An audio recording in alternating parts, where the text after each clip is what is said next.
another segment. You're tuned into TMH as we present you another Weledoy episode. As you guys can see on the screen, I'm not alone. I have another incredible guest joining me via Zoom. Sarah, if you could tell our audience who you are, where you're from, and who you're here representing today. Yeah, thanks so much for having me on the show. I appreciate it. So today I'm here to talk about the Tigrai mortality survey, and I'm here representing the London School of Hygiene and Tropical Medicine. And we are launching this new initiative to try to estimate mortality in Tigray by surveying the diaspora. Thank you. And before we really get into what the aim of this study is and what research is going to come about after the fact, what was the prognosis that ignited such a survey to even be created? Right. So as we know, since November 2020, there has been, a brutal war in Tigray. And because of that, and because of the circumstances of the war, especially the telecommunications blockade, we don't have much information coming out of Tigray in terms of numbers, in terms of knowing how severe the crisis is. We know it's severe, and we have some numbers, like we have the Ghent University number, but to really advocate appropriately, we need as many numbers as possible to speak to the severity. And so because of that, the London School of Hygiene and Tropical Medicine has been looking for ways to estimate mortality in Tigray, especially given the difficulties that there are in accessing the region. So one of the tools that we have is this survey of the diaspora. And so that's what we are trying to do with that, to make sure we can try to put a number to what is happening in Tigray. You're aiming for who to sign up and take this survey? Right. So this survey is for anyone who's in the Tigrayan diaspora and meets the eligibility criteria. So you have to be outside of Tigray, and you have to be within a certain age range. So you have to be between 18 and 49 years old. You have to be of Tigrayan background. And someone in your immediate family shouldn't have already filled out the survey. So as long as you meet those criteria, you're of Tigrayan background and you're living outside of Tigray, you're eligible to take this survey. You did say the survey is correspondent with the London School of Hygiene and Tropical Medicine. How did they get involved with doing the research for the impact of this ongoing conflict and genocide in Tigray? So the London School has a conflict and health department or research area, and they've worked, in Yemen, in South Sudan. They've tried to, because conflict and health is very much linked, right? So the health of the population of a population under conflict is at high risk. So the idea is to really document and establish numbers and estimate mortality in Tigray. And this study, right, it's assessing the change in mortality in Tigray over time to calculate excess mortality during this conflict. So the role that the researcher plays is to generate these numbers, and then these numbers can be used to raise awareness about the situation. Okay, and so for our audience listening, if they were to say, why should I partake in this survey, and why should I pass it along to maybe not family members, but just, extended family and friends that are of the Tigrayan background and ethnic group? Why is this so important? Yeah, this is an opportunity for us to do something, to just another thing for us to do for our people in Tigray. It's an opportunity for us to have more data and more numbers to use, and it's recording what happened to your family if you know what happened to your family. So if we contribute and if we participate, we're creating history in our way. We're making sure the international community is aware of what is happening to our families, and it's recorded in these numbers. So the survey is really in the hands of our community. It is what we make of it. The more people who participate in it, the stronger the results will be. So we really want to try and engage the community as much as possible. And I will say that it is as safe as possible. So in making the survey, that is like one of the main aims. We wanted to make sure that people felt comfortable filling it out. It's as anonymous and safe as possible. And we don't collect identifiable information from people. So it's to make sure the community is comfortable taking the survey. And yeah, it's really in the community's hands. So the more people that participate, the better. And the results are better as well. And I think that's a crucial point to make, is the anonymity of it.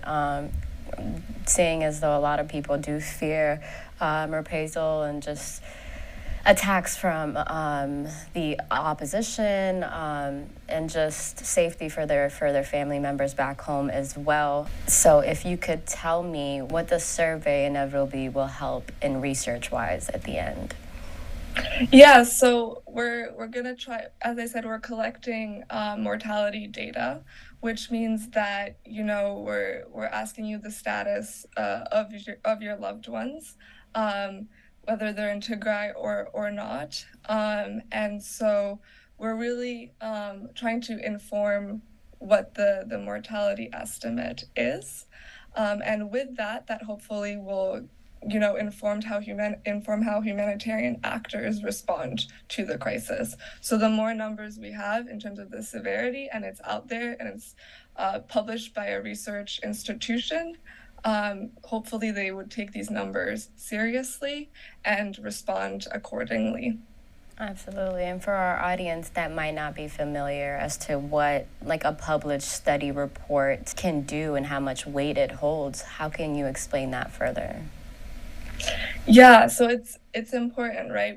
A lot of the time we're within our echo chamber, you know, trying to make a difference for our people, and we really want to reach outside our community, and foster more allies and allyship. So to do that, using studies like these, which involve renowned public health institutions, research institutions, it gives, you know, more in a lot of ways more heft to it, and we want to make sure that information is being spread to a broader community.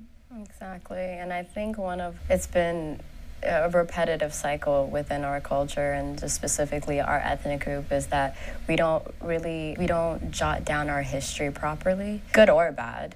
But specifically, the bad is usually used against us because there's so much propaganda that outweighs nothing on the other side, because we're not combative in that way. We don't rebuttal and say, no, it has to be this way. We know our history and we're proud of it, but we usually just keep it within our own echo chamber of being Tagaru.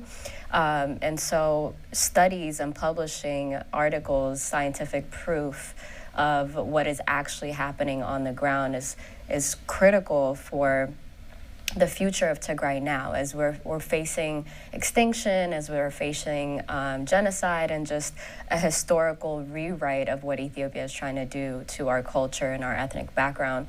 This is one of the ways to combat that, and seeing as though we're completely blocked off from the region, no communication, no journalists on ground, and no accountability outside of family-to-family contact that we're lucky enough to have.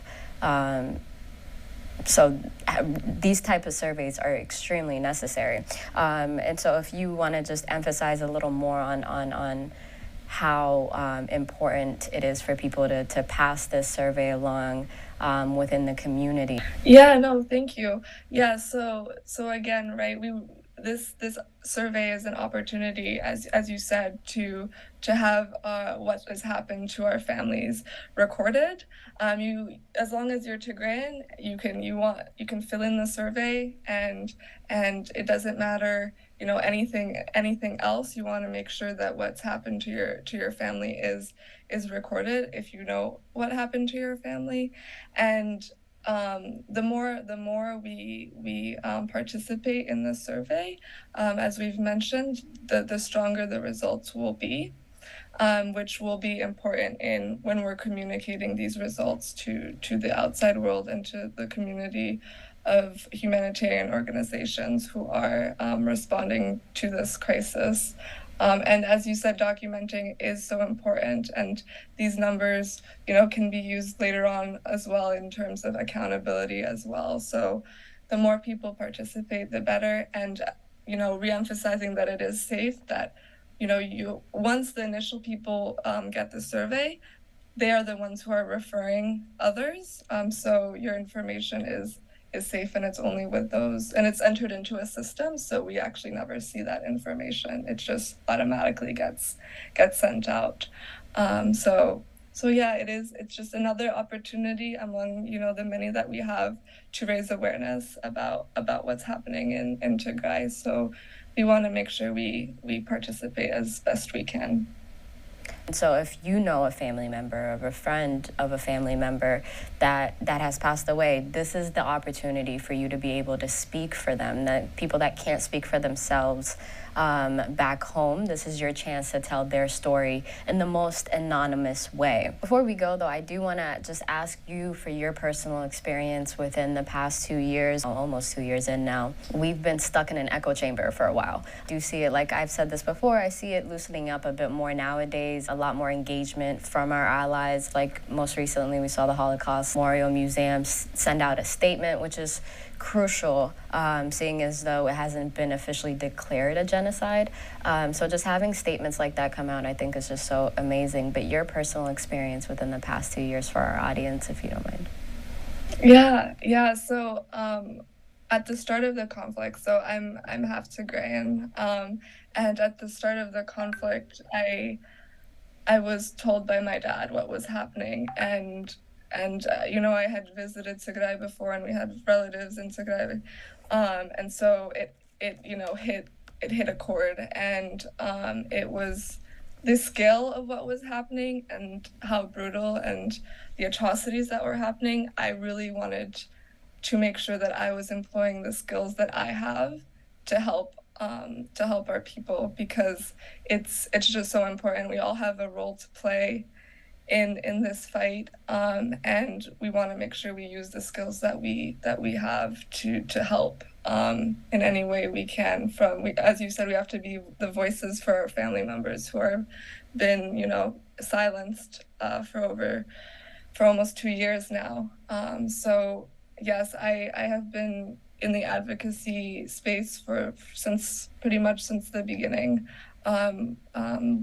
volunteering where I can, and this is just one of the ways to use my professional background to make sure what is happening is really recorded and documented.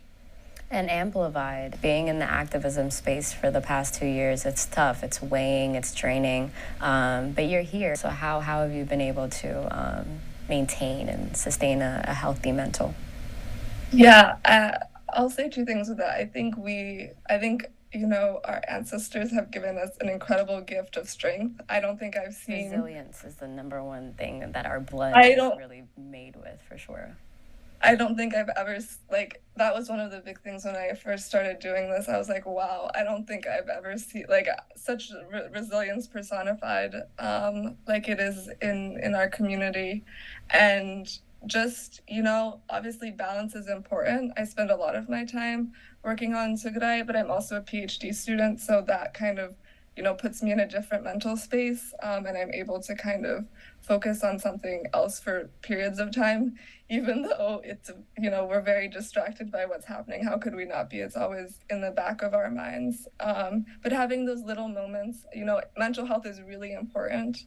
Having those little moments, in our day where we try to do something like go on a walk, or listen to some music, or watch something on the TV that's not related to what's happening is really important. And another thing that I'll add is on our website for the survey, we do realize that what we're doing is, taxing, especially for a community that has been going through what we've gone through the last 2 years. So we've included a mental health resource page, which has materials or resources for people that was generated from our community. So there's, links to counseling services that you can request and information from, Health Professionals Network for Tigray, which emphasizes a lot mental health. So we really want to make sure that we're taking care of our mental health, because we can't fight for our people the way we should be if we're not taking care of ourselves as well. That's another important point to make. If we're not fully whole, at least aware enough to know that we're not okay, we can't make sure somebody else is either. That is on the second page of your website. It is one of the risks to benefits that you have listed on your website, and there is a web page link attached to it for you guys to go access that as well. And why did you feel like that was really important to include? You just mentioned it's gonna bring up some unwanted memories. Yeah, because the survey is gonna be asking us really difficult questions to answer. Obviously, these are, asking about the status of your loved ones if they passed away, when they passed away, where they passed away, how they passed away. So it's not an easy thing to do, because obviously it's going to bring back, as you said, a lot of things we might be suppressing, and so I really felt like it was important to include that. And we've included in the survey, we've reemphasized, we want to make sure that you're in the right mental space to be able to fill this out. And if you don't feel like you are, here's the link to the resources, and after you've completed it, it also provides you this link. And I also think that we tend to compare what we're going through to what our people in Tigray are going through, and sometimes we say, oh, but it's not nearly as bad as what our people are going through, so we tend to not want to focus on our mental health. And we see it especially in the older generation, right? So they're very stoic and don't want to go there. But I think for the general health of our community, and in the future in Tigray as well, mental health will be something that really we need advocates for, and we need the resources for. And this is just a start. We're going to have to, really create an infrastructure. The resources that are on that webpage are, ones that are provided by our community. So they're people who can understand what is happening, and what the people they're talking to and helping are going through. And so that's really why we thought it was important to include, just to make sure that, filling out this survey won't cause more harm than good to the individual. I do want to give you the opportunity before we sign off to send a message to the international community. That message would be, obviously, that Tigrayan lives matter, and this is what people have failed to realize, is that our lives do matter, and action should have been taken a long time ago, but we still have the opportunity to save lives. We've lost a lot, but we still have the potential of losing a lot. So any strong action now will still save lives. So it's not too late for that. Their strength inspires me every day, knowing that they're still fighting within Tigray for their survival. And I believe that when fighting for your survival, there's only one person that one side that will come on top, and we just have to keep our strength and really and keep fighting, because when you're fighting for your survival, you have to win. So we're gonna keep fighting, and hopefully that innate resilience that's in us will take us over the line, and we'll have peace and security in the future. The study, as Sarah has alluded to, is to inform the response by the humanitarian actors, government stakeholders, and just civil society in general to the current events that are happening in Tigray right now. And yeah, so hopefully the initial people will get the survey and just be expectant of it. And when you see it, don't be surprised. It won't take too much of your time, and it's really a great opportunity for us. So yeah, please do fill it out if you do get an invitation. So sure. So to make sure it was as safe and anonymous as possible, we didn't want to just provide a link to the survey. It is by invitation, which means that once an initial batch of people fill it out, they will input your contact information, and it'll send you an invitation to the survey to fill it out. So that's how we keep the whole system secure, and we make sure that there's integrity of the data, so that the people filling it out are the people meant to be filling it out. If anybody does have any questions, where can they find you, Sarah, and how can they communicate on any questions or hesitations or even information that they may have to provide with?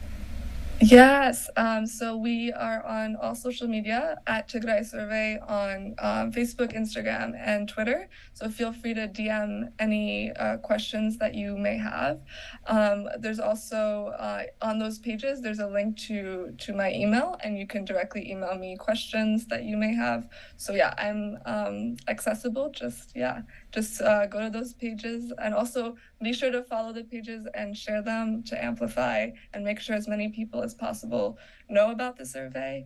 But yeah, you can easily contact us through there. Make sure you're partaking in the survey. Make sure you're sharing it with your community as well. And again, Sarah, thank you so much for joining us in this conversation. And hopefully we can do this in the studio sometime soon once the research has been completed and we actually know the results and what comes from it. So looking forward to that conversation as well.